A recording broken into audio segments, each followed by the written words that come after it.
el doctor Cristian Valentín, que ahí como usted lo ve, estuvo donde usted está. Fue estudiante de nosotros aquí en la universidad, así como usted, pero apasionado de lo que es la educación, apasionado de la escritura. Y ya mismo él va a dar su testimonio y va a ver cómo fue que se fundó Big Bird Books. Con todos estos libros que usted ve aquí y otros más que ha hecho, ya lleva 10 libros escritos por él en su propia casa editora. Pues nada, sin más preámbulos, estamos aquí para entonces comenzar el conversatorio de emprendimiento literario con nuestro moderador, el profesor Héctor Torres Malavé, el mejor profesor que tiene la universidad. Muy buenos días, jóvenes. La verdad que me enorgullece verlos aquí, saber que la experiencia universitaria es mucha más que el salón de clases. Hay una preocupación enorme, que de hecho vamos a hablar algo al respecto con este grandioso libro que habla sobre cómo los medios de comunicación están afectando precisamente y le están robando, yo pienso muchas veces, la verdadera educación a los estudiantes, ¿verdad?, de nuestro país y también del mundo. Cristian ha hecho unos estudios impresionantes al respecto, es un gran investigador y de ahí pues ha producido, ¿verdad?, todos estos libros que, aunque tienen todos esos títulos, la columna vertebral de ellos siempre ha sido la verdadera educación, una educación para nuestro país. Entonces, en este momento, pues yo voy a dejar que Cristian haga una presentación para luego entonces concentrarnos más en el último, no el último, sino el más reciente libro, porque sabemos que habrá mucho más. Gracias, Malavé, y gracias, Montañez, doctor Montañez, y bienvenido a todos y todas. A nosotros nos enseñan desde que uno va a la escuela, inclusive en la universidad, que usted tiene que estudiar para eventualmente tener un trabajo, ¿verdad? Y trabajar de 8 a 5 y se acabó. Se nos olvida que nosotros como individuos no solamente estamos aquí para ser un empleado. Por eso siempre que te preguntan quién tú eres, te dicen yo soy doctor, yo soy veterinario, yo soy maestro, porque relacionamos nuestra identidad con el empleo. Pero un individuo es mucho más allá de lo que tú haces para ganarte una vida. Y por eso traje lo que se llama escuela, que el término de escuela, lo que nosotros conocemos como escuela, originalmente la etimología es tiempo libre, porque ese era el tiempo en donde usted como individuo iba a aumentar su potencial para educarte. Y educarte viene de educere, que la palabra significa llevar el potencial de esa persona a un nivel más elevado. Que educación y la escuela, no solamente el propósito original no era tú volverte un empleado, sino que tú aumentaras tu potencial como ser humano.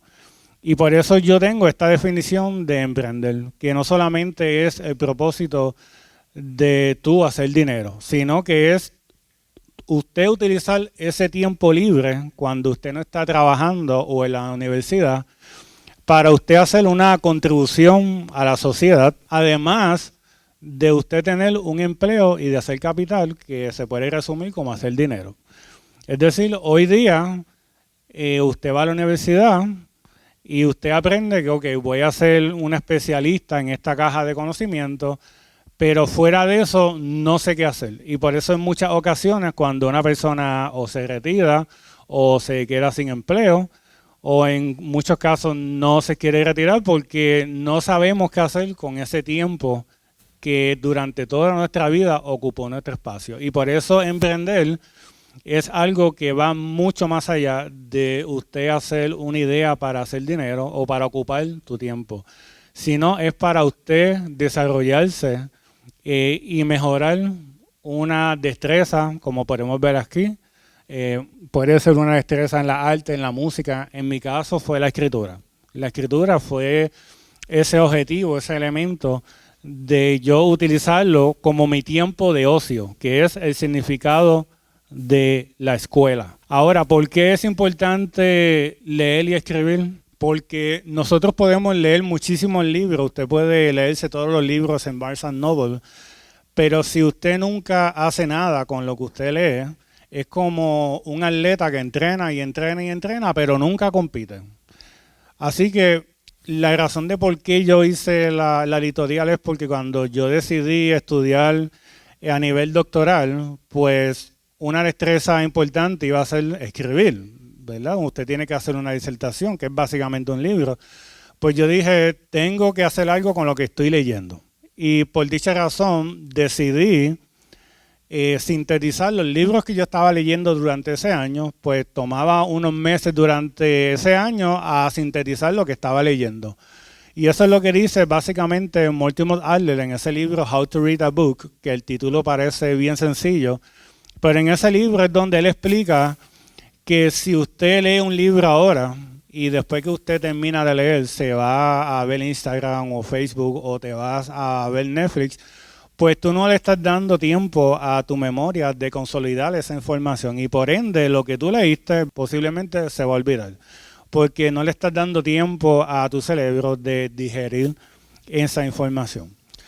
¿Y por qué escribir es relevante? ¿Por qué decidí utilizar ese elemento como algo pertinente, ya sea desde la perspectiva de emprender o en mi vida personal? Porque no es hasta que usted escribe que usted piensa. Por eso escribir es difícil, porque escribir es una forma de pensamiento. Cuando usted escribe y su profesor lee lo que usted escribe, en muchas ocasiones el profesor va a encontrar contradicciones en su pensamiento, va a encontrar falacias. ¿Por qué? Porque ahí es cuando usted está intentando pensar. Si uno nunca escribe y critica lo que está leyendo, literalmente nunca estamos pensando. Por eso casi nunca podemos decir pensamos. No hasta que tú te sientas a leer un libro y criticas lo que estás leyendo. Y cuando tú te sientas a sintetizar lo que estás leyendo. Porque al final del día tenemos que hacer algo con eso que estamos leyendo. Hoy día esa destreza de usted sentarse a leer un libro y criticar lo que usted está leyendo cada vez se hace más difícil porque tenemos un dispositivo que le llamamos el celular que se supone que sea para estar más conectado. Pero lo que nunca pensamos es que estamos más distraídos. Más de estar conectados es una distracción constante. Por ende, cada vez es mucho más difícil usted hacer sentido de lo que está leyendo o de lo que está viendo, ya sea en las noticias o en social media. Alrededor del 50% de los estudiantes universitarios no pueden concentrarse por más de 10 minutos. ¿Por qué? Porque tenemos este dispositivo que, aunque se supone que sea para conectarnos, es una distracción. Y por si no lo sabían, en el 2011 se registró un pico de ansiedad en lo que son los jóvenes, en los preteens y en los teenagers, que empezó en el 2011 y no se sabía por qué. En el 2011 fue cuando finalmente se implementó las aplicaciones como la social media en el celular. Antes solamente era en el desktop, en la computadora. So que cuando tú te salías de Facebook y te ibas para la universidad, no tenías acceso a ese social media. En el 2011 fue cuando entonces tú tenías acceso a esto todo el tiempo. Y como pueden ver en la gráfica, el género femenino es el más que se ha visto afectado en lo que son los trastornos de ansiedad y depresión, que es una correlación positiva que hay ahora con el uso excesivo de las redes sociales. Porque claro está, como vemos aquí, entre 7 horas al día, los 7 días a la semana es el tiempo promedio que hoy una persona de tu edad utiliza el tiempo en estos dispositivos. Y como menciona en este libro, que es muy bueno, ya se sabe que por más de 2 horas al día que usted utilizando este dispositivo, aumenta la probabilidad de que te afecte la salud mental. Y como vemos aquí, lo que es los pensamientos de depresión y pensamientos suicidas aumentan cuando estamos todo el tiempo sometidos en esta tecnología. ¿Por qué? Porque no es la tecnología lo que causa esto, sino que cuando evitamos tener esta conversación face to face como la que estamos teniendo ahora, cuando rechazamos eso por intentar conectarnos a través de un medio digital, sabemos que tiene unas repercusiones sumamente significativas en la salud mental. Así que por eso les traje esta información para que tengan una idea de cómo estos medios de comunicación han ido cambiando nuestra vida.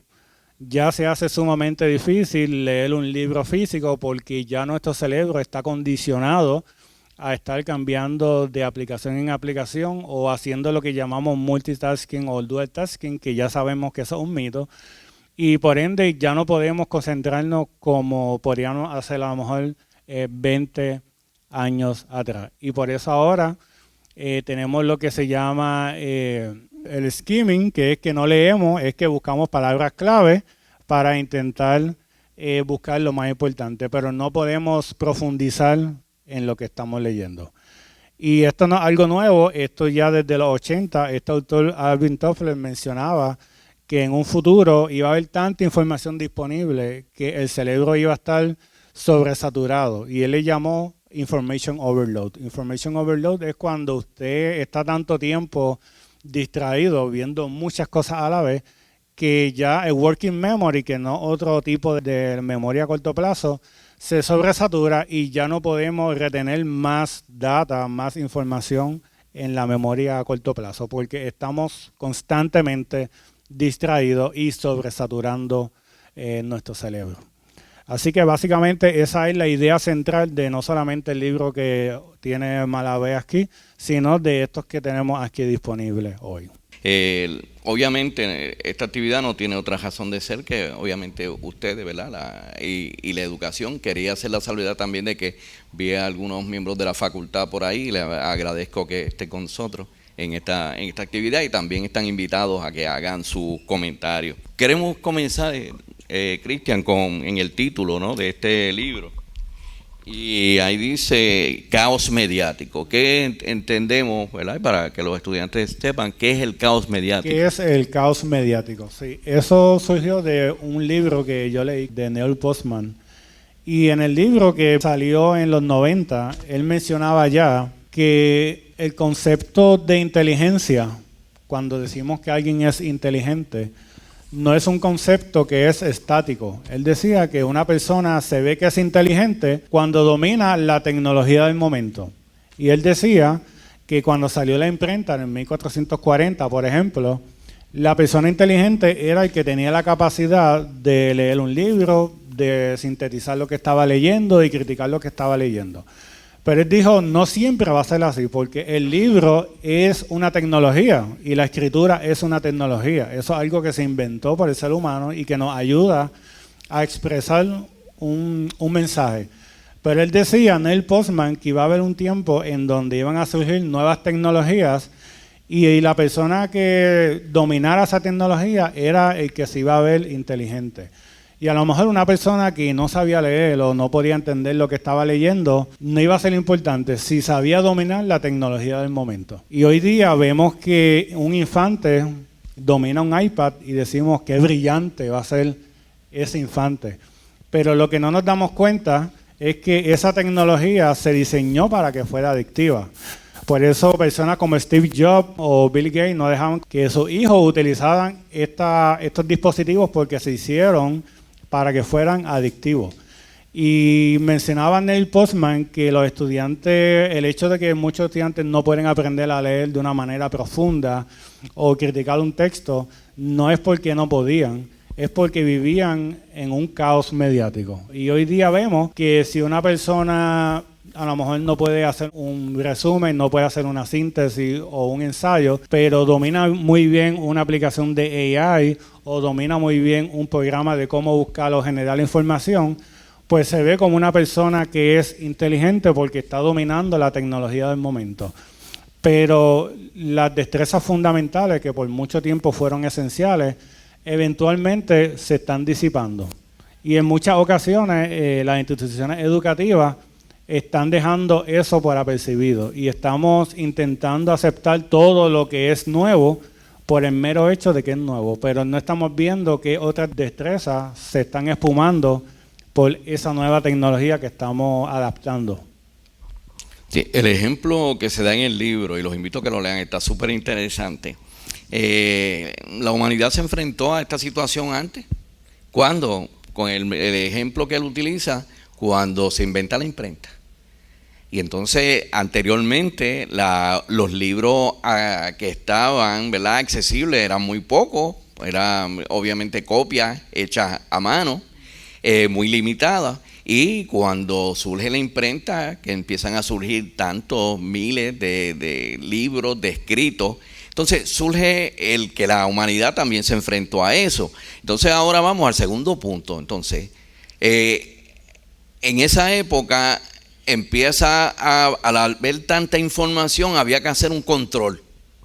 Entonces ahí el control viene representado por la escuela, viene representado por la universidad. Te pregunto, entonces, ¿verdaderamente ese control es necesario, el control de la escuela y el control de la universidad para lidiar con toda esa información? Cuando salió la imprenta, también comenzó lo que se llama la escuela común, que eran los principios de la escuela como se conoce hoy. Y la escuela era un tipo de regulación de información, es como un filtro.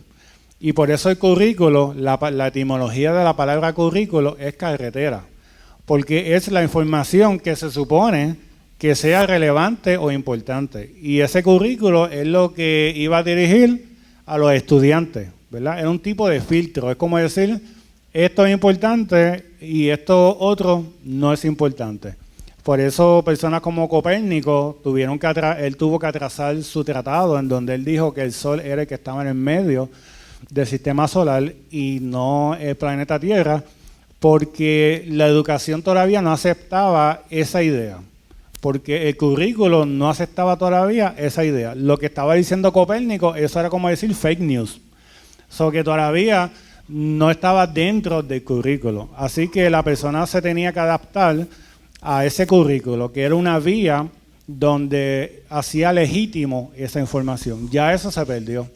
Ya la escuela no tiene el poder que tenía en el siglo XV, porque hoy día el individuo es la persona que decide qué va a creer y conocer. Usted, si quiere creer que los humanos fueron creados por aliens, lo puede creer. Hay sociedades en internet que creen en eso. Si usted quiere creer que la Tierra es plana, lo puede hacer porque hay comunidades en YouTube, en internet, que creen en esto, porque ya no hay un sistema de regular la información tan fuerte como la había antes.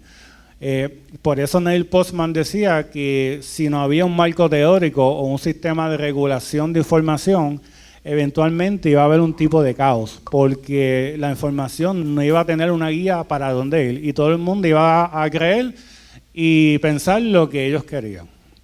Y ese es precisamente el peligro que tenemos ahora, ¿verdad? Con tanta información, cómo uno poder dilucidar qué es lo que está bien de lo que está mal, lo que es cierto de lo que es falso. Y verdaderamente, jóvenes, ahí Cristian nos habla, y esto es bien importante que está en el libro, de esa filosofía personal para uno enfrentar estas circunstancias. Sí, exactamente. El libro básicamente tiene dos vías, no solamente es como en la última parte del libro es una sugerencia de un currículo mediático en donde se especifica que las universidades pueden implementar ese currículo que se llama Media Literacy, en donde el objetivo es enseñarle a los estudiantes cómo criticar lo que vemos y escuchamos en las redes sociales, en las noticias. Porque el punto de, si ya usted sabe leer, de eso no es suficiente. Lo que tenemos que enseñarle a los estudiantes no es darle más información, es cómo criticar esa información a la cual son expuestos. ¿Qué herramientas necesitamos para nosotros criticar eso que vemos y escuchamos a través de los medios de comunicación? Y por eso el libro es una filosofía educativa en donde te da esas herramientas para usted como individuo pueda criticar lo que usted ve y escucha en los medios y también de una forma más general para las instituciones académicas para que eventualmente puedan implementar este currículo para que la educación sea un poco más relevante en el siglo XXI. También tocas en el libro de una manera muy importante el que la conciencia de que los tiempos cambian y que cada vez los cambios son más acelerados, ¿verdad? Eso lo vemos ahora mismo los que están aquí en el curso de 2203. Pues nosotros vemos que, por ejemplo, cuando estamos estudiando la época grecorromana, estamos hablando de miles de años, ¿verdad? Luego vemos una edad media que puede estar en unos 800 años. Luego viene un renacimiento barroco que apenas puede llegar a 200. Luego vemos un neoclasicismo que ya entonces apenas, en términos de su parte álgida o más importante, dura unos 50 años. Igualmente luego el romanticismo y el realismo, naturalismo, que en algunos lugares pues podemos darle 20 años. Cuando llegamos al siglo XX hablamos de generaciones y en Puerto Rico hablamos de la generación del 30 y luego hablamos de la del 45 y si le hablamos del 60 estamos hablando cada 15 años. Y después de eso estamos hablando de la generación del 70, 80, cada 10 años unos cambios, ¿verdad?, significativos. Menciono esto, ¿verdad?, porque yo he notado, y a veces lo vemos mucho en internet, y ya que verdaderamente ese control en términos universitarios y escolares es necesario, ¿por qué se crea? Y lo mencionas aquí, a veces empiezan a criticar, hay uno que tal vez ustedes lo han visto, donde hay una persona y dice, miren, un celular de los primeros y un celular de los de ahora, ¿verdad? Desde aquello sí, tan grande, el televisor de antes y el televisor de ahora. Y de momento coge y muestra unos salones de clase que siguen iguales, ¿no? Entonces, ¿qué tú piensas acerca de esa crítica a ese proceso tradicional de educación? Porque desde mi parte, ahora meto la cuchara yo, precisamente todos esos cambios tecnológicos y avances que ha desarrollado la humanidad lo ha logrado una escuela que era escuela tradicional. La gente que creó todo eso estudió en ese sistema. Entonces, a veces, ¿por qué una crítica a veces tan acérrima al sentido educativo, a la manera en que se lleva la educación, cuando verdaderamente por todos los adelantos que vemos, pues entonces ha estado dando resultados? La razón de por qué la educación se ha mantenido relativamente estática, ¿verdad? En el término de que hoy día se da las clases muy similar a cuando sus padres estaban en la escuela, ¿verdad? Un término lineal en fila y el profesor hablando.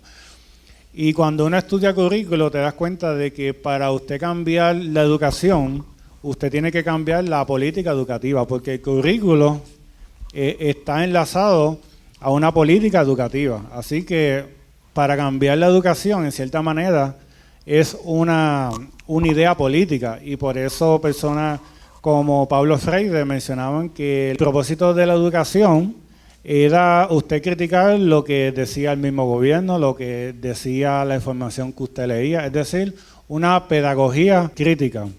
Ahora, para cambiar el currículo, se debe cambiar la política pública. Cuando pasó la pandemia, se intentó cambiar el sistema en cómo se daba la educación. Pero de hecho, en un conversatorio que estuvo el doctor César Rey, que él fue secretario de Educación aquí en Puerto Rico, él estuvo en un panel aquí en la Interamericana y yo le hice una pregunta de por qué se esperó una pandemia para intentar cambiar la educación. Y él me dijo que la forma en cómo está estructurada la burocracia educativa es bien difícil cambiar esto porque cuando una idea llega al Senado se puede tardar hasta 10 años en implementarse. O sea que el sistema como tal es un sistema que se tiene que reestructurar para que eventualmente se aplique a los cambios que tenemos hoy. Pero eso no ha pasado y en mi opinión, si pasa, va a pasar en mucho tiempo, a lo mejor cuando yo no esté vivo. Y por eso es que mi punto de vista, mi tesis en estos libros, es que usted no puede depender de la educación formal solamente. La educación formal es esta, donde usted está, en una institución educativa. Usted tiene que añadir en su vida la educación informal. La educación informal es la que usted se da en su tiempo libre. Además de usted tomar clases, usted se educa en su tiempo libre, que ese es el propósito de escuela, ocio. Si usted no llena ese vacío con esa educación informal, básicamente siempre va a estar coja la educación, porque la educación formal no cambia de la manera en cómo cambia la sociedad y la cultura. Esa parte del libro, todo eso está aquí en el libro, y a mí me está curioso cómo aún lo que estabas mencionando, ¿verdad? De los comentarios que se hicieron en ese encuentro, que por qué se esperó a la pandemia para cambiar la educación, pero yo difiero, o sea, yo no creo que es que se cambiara la educación. Yo entiendo que lo que se cambiaron fueron los métodos para llevar a cabo la educación. O sea, y muchas veces como que confundimos el medio, perdón, con el fin, ¿no? Porque cuando vamos a ver si verdaderamente la tecnología logró estudiantes más educados, eso está en entredicho. Verdaderamente en unos estudios que estuve, ¿verdad?, realizando sobre encuestas que se hicieron y estudios más profundos en varias universidades en Latinoamérica, pues ¿cuáles fueron los beneficios que llegaron con la tecnología dentro del COVID? Bueno, pues nada, que pues yo me quedaba en casa, que no tenía que ir allá, que hacía las cosas tal vez a mi ritmo. Pero a mí, en los 5 estudios que vi, hay algo que siempre me llamó la atención. Y es que venía la pregunta clave: ven acá, ¿y cómo ves? ¿Cómo aprendiste mejor? Ahora que puedes comparar el tiempo que estuviste en línea tomando unos cursos con los cursos presenciales de ese encuentro con todos tus pares, ¿en cuál de ellos entiendes que aprendiste más? Deben decirle que la contestación fue impresionante, porque en todas, ¿verdad?, variaba el porcentaje, pero en todas estaba sobre el 80%, donde los estudiantes decían que aunque la educación a distancia tenía todos aquellos beneficios, verdaderamente entendían que aprendían más en la sala de clase. Sí, y estoy de acuerdo con lo que usted menciona, que en la pandemia, ¿verdad?, cuando yo dije que se intentó cambiar la educación, me refiero a que se intentó cambiar el método, el medio, pero el contenido seguía igual, lo que se estaba enseñando. El beneficio de la educación online, eso es un tema aparte, ¿verdad? Podemos tener un conversatorio de eso nada más. Pero algo que les quiero mencionar es que había un autor que se llamaba McLuhan, y la idea principal de él es que él decía que el medio es el mensaje. ¿Y qué significa eso? Él decía que cuando surgió la radio y después surgió la televisión, cuando un político hablaba en la televisión, usted no entendía el mensaje igual que cuando lo escuchaba por radio. Porque en la televisión usted ve si el político es elegante, si la persona es alta, si cómo se mueve cuando habla, y eso influye en cómo tú percibes el mensaje. Y lo mismo ocurre con la información. Una educación a través de un medio que es distinto al cara a cara va a tener repercusiones que son negativas y positivas. Claro está, hoy día sabemos que la información cuando se dirige o cuando se comprende a través de un medio digital, como lo es el celular específicamente, el celular no está hecho para usted digerir la información gradualmente o lento. Todo tiene que ser súper rápido. Por eso si usted ve algo, un reel no puede ser más de, ahora creo que son 3 minutos, porque la plataforma está hecha para que sea rápido. O sea que el dispositivo como tal no está diseñado para el propósito educativo. Por eso la mayoría de los videos que son virales no es un profesor hablando. ¿Qué va a hacer? Un video de un gatito, una persona que se cae, porque eso es lo que es rápido. Y ya nuestra mente se está condicionando a eso. Y en muchos casos la misma educación está pecando de que, pues la educación tiene que ser rápida también. Pero el objetivo de la educación no es adaptarse a lo que está pasando ahora. Es criticar lo que está pasando para saber si debemos adaptar eso. Y en mi opinión eso es algo que en muchas ocasiones se omite o no se le está atacando como debe ser.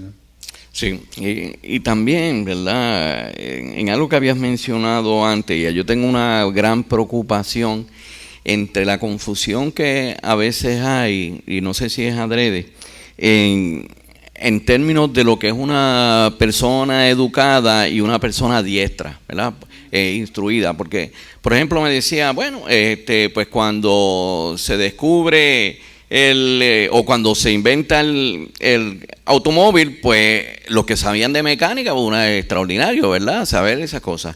Cuando se inventan las computadoras, pues el que conoce de computadoras y todo eso es extraordinario.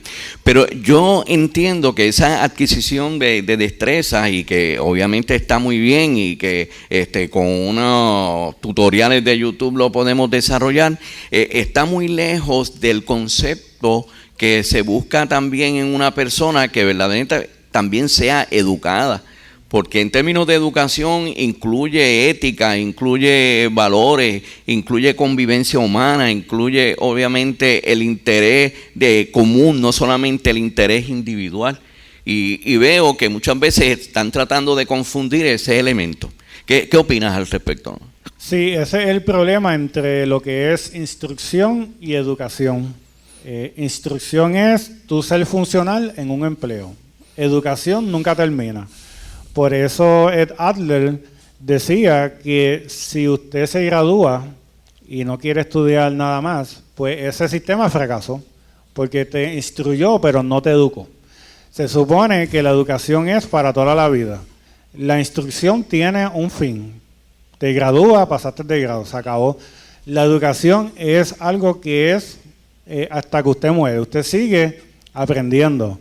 ¿Qué pasa? En estos tiempos que vivimos ahora, pues pensamos que solamente debemos enfocarnos en ser una persona que es funcional en un empleo, lo cual es importante, pero no es toda la realidad que debe ocupar un sistema educativo. So que siempre tenemos que distinguir lo que es instrucción versus educación. La instrucción tiene un fin. Terminaste el bachillerato, maestría, doctorado. Si una persona termina un doctorado, pero más nunca quiere leer nada, pues fue instruido, pero no está educado. La educación continúa hasta que usted fallece. Eso es así. Me agrada que lo menciones, ¿verdad? Pues yo siempre se lo menciono a los estudiantes, las palabras de Otto, ¿verdad? Otto decía que el ser humano es un edificio que no se termina nunca, ¿verdad? En todo momento hay espacio, ese espacio para crecer. Y volviendo a lo que estábamos hablando, es mi preocupación grande que entonces los conceptos de controles de escuela y universidad, el mismo sistema tal vez mercantil, quiera convertir el concepto universitario, que obviamente en la misma palabra está lo de universal, que tiene la función de crear líderes éticos con pensamiento crítico para que sirvan de alguna manera de contrapeso en la sociedad y sepan ser críticos con ella.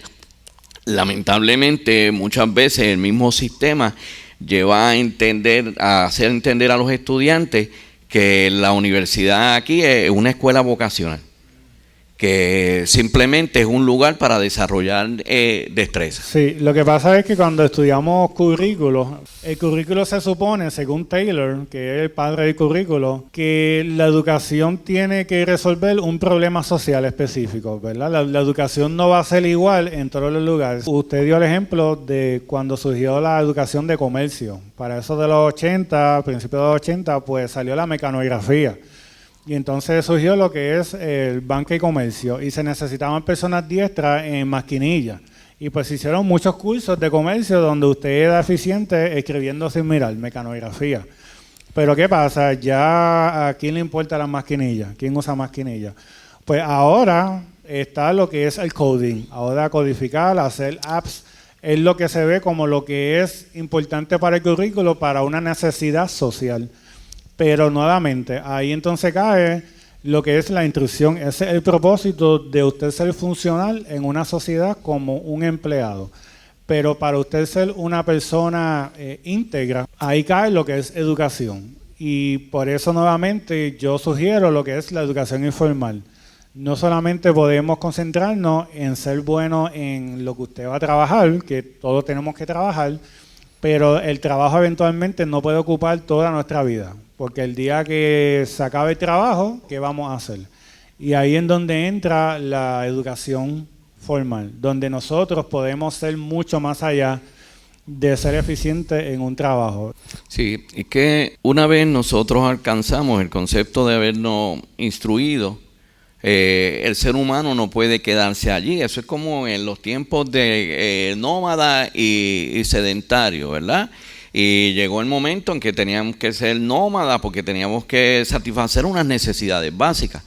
Pero una vez satisfecha, entonces el espíritu, la mente, el ser humano es mucho más que el satisfacer esas necesidades básicas, ¿no? Y voy ahora a confrontar con unas palabras que tal vez usted haya escuchado, a mí me impresionan mucho, deben haberlas ustedes visto por internet. Dice, en la puerta de entrada de una universidad de Sudáfrica, el siguiente mensaje fue fijado para su contemplación. Y escuchen bien. Destruir cualquier nación no requiere el uso de bombas atómicas o el uso de misiles de largo alcance. Solo se requiere de un bajo nivel educativo, ignorancia de su historia y que sus estudiantes hagan trampas en los exámenes, gracias a Dios que los míos no, y ante cualquier barrera que encuentren en la vida. Dice aquí, lamentablemente, de esa educación de bajo nivel, peligrosísima, que como dice aquí, es más peligrosa que las mismas bombas atómicas, salen los pacientes que mueren a manos de esos médicos no comprometidos. Los edificios se derrumban a manos de esos ingenieros que no estuvieron bien preparados. El dinero se pierde a manos de esos economistas y contadores que verdaderamente se vuelven corruptos y a veces usureros. La humanidad muere a mano de esos eruditos en términos de las humanidades que no enseñan esos valores del bienestar colectivo. La justicia se pierde, Dios mío, a mano de esos jueces que no entienden lo que es la verdadera justicia. Y aquí yo hago un paréntesis para un comentario sumamente doloroso.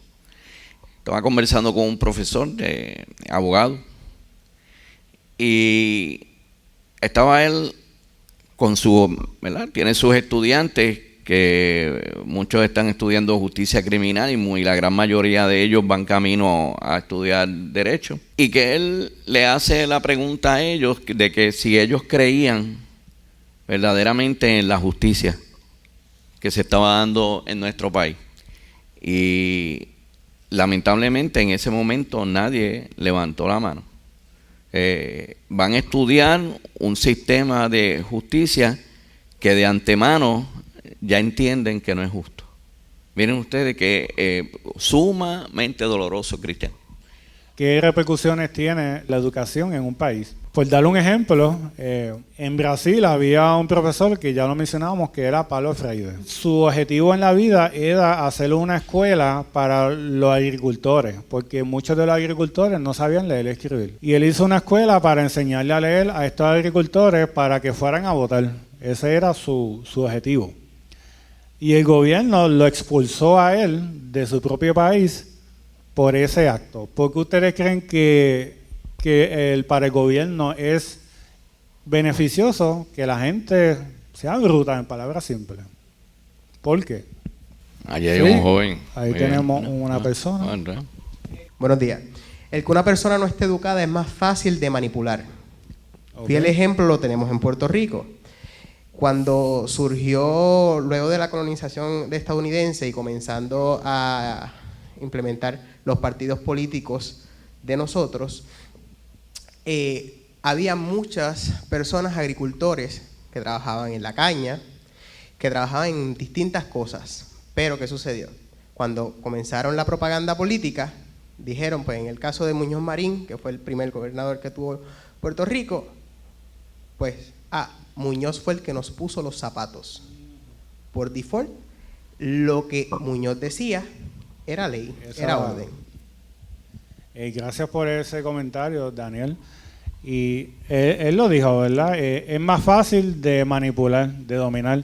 Si usted cree todo lo que dice un gobernador, pues él no tiene que hacer nada. Él sigue haciendo lo que está haciendo y eso es lo contrario de una democracia. Si el pueblo nunca critica lo que usted está viendo en las noticias y nunca dice nada, pues lo que está diciendo es que usted está de acuerdo. Ese elemento educativo en un país o en una nación va a tener unas repercusiones críticas y vitales en esa sociedad.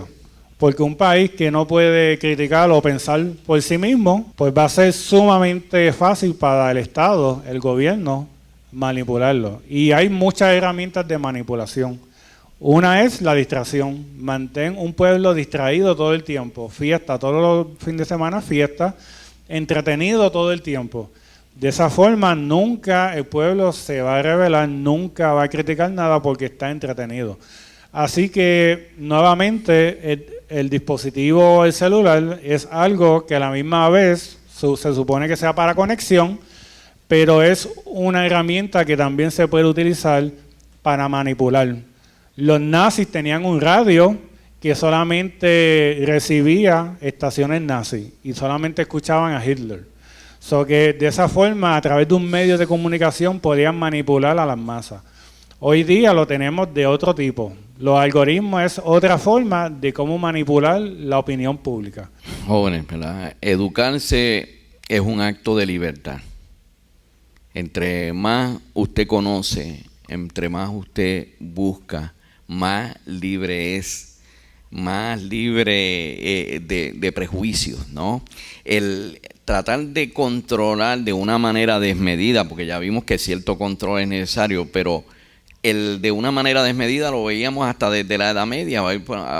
Cogemos y citamos a Santo Tomás de Aquino diciendo es mejor comer que filosofar, que era la idea mejor de que dedícate a satisfacer las necesidades básicas y no vayas más allá. Aquí en Puerto Rico tuvimos el gobierno de las 3B, ¿verdad? De baile, baraja y botella, pueblo que se divierte, no conspira, ¿no? Bueno, en Roma decían pan y circo, ¿verdad? Para tratar de que la gente no cuestionara. Les traigo un ejemplo bien sencillo. Por ejemplo, en México, que ustedes saben que el fútbol en Sudamérica es una, ¿verdad? Eso es una religión casi. Había una época, ¿verdad?, de 6 meses que era la temporada del fútbol. Entonces, ¿qué pasa? Los políticos se dieron cuenta que durante esos 6 meses donde los tenían entretenidos, la gente cuestionaba menos al gobierno. Entonces, ¿cuál fue la solución? Pues entonces ahora hay fútbol todo el año. Cosa de que de alguna manera, pues mantener esas mentes ahí y controladas, y eso pues lamentablemente, jóvenes, pues claro, pasa hasta nuestros días. Sí. Sí, por eso les traje esta imagen y yo quiero que ustedes me digan si esta imagen es irreal o no es irreal. Esta imagen, vamos a ver, ¿se acuerdan que intentaron asesinar al presidente de Estados Unidos? Y aquí tenemos una foto de quién es el que estaba a mano izquierda y mucha gente la compartió. Pues ¿qué pasa? Esto es editado. Esta es la foto original, la mano derecha. Y la mano izquierda tenemos los diferentes personajes donde sacaron las distintas personas. So que básicamente cada elemento de la foto es hecho por AI aparte. So que cada vez es más difícil saber qué es cierto y qué es falso. Para que tengan un ejemplo, esto fue para el 2016, esto es una pizzería en Washington, que en donde se decía alegadamente que Hillary Clinton en el basement de esa pizzería tenía tráfico de menores. Y este señor fue para allá y empezó a disparar dentro de la pizzería buscando el basement para sacar a las niñas. ¿Qué pasó? Eso nunca sucedió. La pizzería no tenía ni siquiera un basement y la información fue totalmente falsa, pero él lo creyó, se compró un pasaje y fue a Washington a hacer eso porque él creía fielmente que eso estaba ocurriendo. Y por eso les traje este paper donde menciona que las noticias que son falsas o no tienen evidencia de ser ciertas se propagan el doble de rápido que una información que se sabe que es real. Porque el cerebro del ser humano se inclina más a lo que es misterioso, ¿verdad? Es más entretenido tú creer en fantasmas que estudiar física, ¿verdad? Porque física ya lo conocemos. El cerebro siempre se inclina a lo que no hay evidencia para respaldarlo. Por eso les traje que la distracción es una de las herramientas más poderosas para manipular a la sociedad. Entonces, para terminar, porque bueno, yo sé que el tiempo apremia, hay una parte que está relacionado al tema que ya habíamos tocado hace un momentito, pero hablas aquí de la japicracia, ¿verdad? el concepto, ¿verdad?, del ser feliz o de estar entretenido, son cosas diferentes. Sí, ese es un concepto que surge de un libro que es muy bueno, que se llama así mismo Happy Gracia, que él hace una crítica a lo que es la psicología positiva. Si no saben lo que es la psicología positiva, es un movimiento que surgió para los 90s con Martin Seligman, que la psicología tradicional lo que siempre atiende son los problemas mentales, ¿verdad? Depresión, ansiedad, etcétera.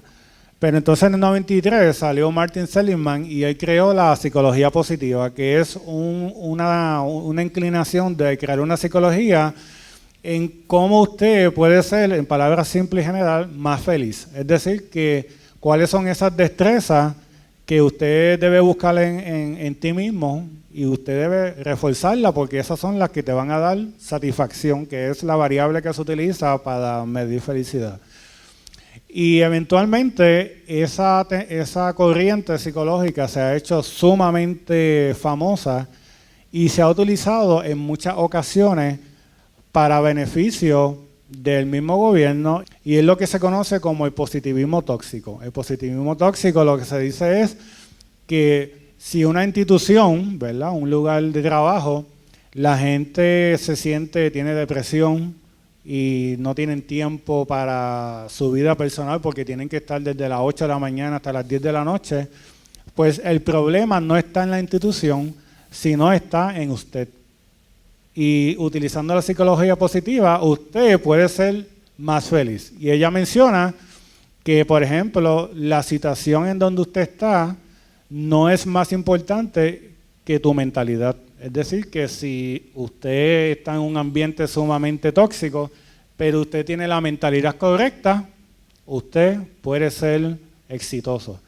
Y en el libro se menciona que eso surge de lo que salió en los 80, la autoestima. En los 80 salieron muchos estudios que si usted le decía a su hijo o a su hija de que era bueno y que siempre podía ser exitoso y que no importa lo que tú hagas, tú vas a ser el mejor, pues eso le iba a dar una autoestima alta a su hijo y su hija, y eso se encontró que eso era totalmente falso, no había ningún estudio científico en eso. Y eventualmente se convirtió en que las personas piensan que si yo solamente voy a un salón de clase y no hago nada, pero si yo estoy presente, ya eso es suficiente para yo ser una persona exitosa. Y la psicología positiva es esa misma idea de la autoestima, pero vestida de ciencia, en la psicología de la felicidad. Y el punto es que la realidad es que sí, el lugar donde usted está, las circunstancias tienen un efecto sumamente significativo en su calidad de vida. Una persona que gana $60,000 al año va a ser mucho más feliz que una que gana 18. Eso no lo podemos quitar del panorama, aunque nos digan que tu mentalidad es lo más importante. Hay cosas que sí se tienen que cambiar, pero gracias a estos movimientos en muchas ocasiones nos hacen pensar que solamente la solución está en el individuo, y eso es lo que se conoce como happy gracia, que usted se supone que esté feliz todo el tiempo sin cambiar sus circunstancias. Sí, pero yo entiendo que eso es una felicidad de espectáculo, una felicidad falsa.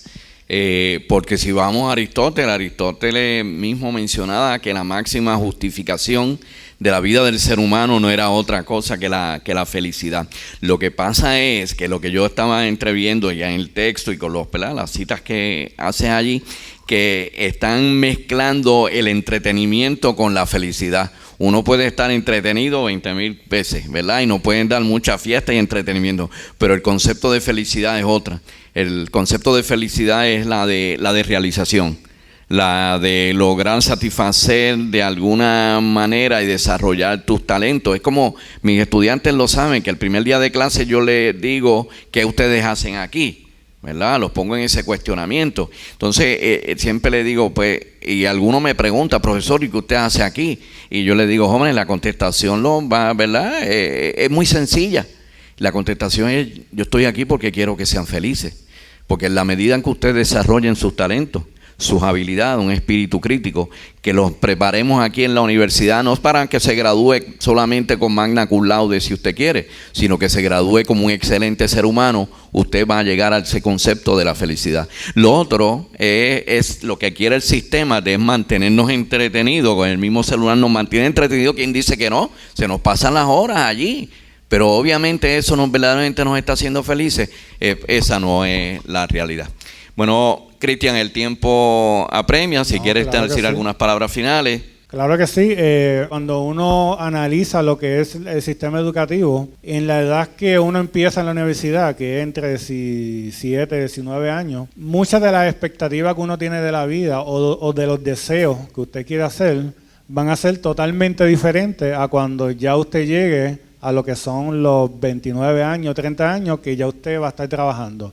So que el sistema está hecho para que usted tome una decisión sumamente importante en su vida, que es en qué voy a trabajar, cuando básicamente en esa etapa, muy posible, ya a usted no le va a gustar lo que usted escogió cuando tenía 16 años, porque el ser humano sigue cambiando. El cerebro llega a su madurez, ¿verdad?, físicamente a los 30 años. Así que a la edad que ustedes están, posiblemente lo que a usted le gusta ahora no le va a gustar cuando tenga 28 años o 30 años. Por eso nunca piense que si a lo mejor estoy estudiando algo que no me gusta, se vea como algo negativo, sino que aproveche la universidad como ese momento donde usted puede aprender de muchas cosas. Ser ecléctico es la mejor forma. De no solamente, si está estudiando biología, no solamente va a estudiar de eso, puede leer de otras ramas y eventualmente puede descubrir cosas que usted pensaba que no le gustaba. Cuando uno dice, a mí no me gusta la matemática o la química o la filosofía, no es porque no te gusta, es porque no saben nada de eso. Y no es hasta que usted descubre lo que es la filosofía, la psicología, y usted se pone a estudiar por su cuenta, que usted se percata de que usted no solamente era buena en biología, sino en otra área. Así que el punto de esa etapa que ustedes están no solamente es para tú concentrarte en lo que te dan en una clase, sino intenta explorar otra área, porque ese es el punto de una universidad, de universo, que usted fuera ecléctico, de que conociera un poco de cada cosa, que nunca se limite a específicamente lo que está estudiando. Usted vívase la universidad como, ¿verdad? No se convierta en lo que yo siempre digo que son PSP, que no es del Partido Socialista puertorriqueño, sino parking, salón, parking, sino que también pues disfruten de esa universidad, claro, y verdaderamente de todo lo que ofrece, que obviamente ofrece muchísimo para su formación. Un gran aplauso, ¿verdad?, para Cristian. Gracias. Que para orgullo, estudiante nuestro, egresado de la Universidad Interamericana.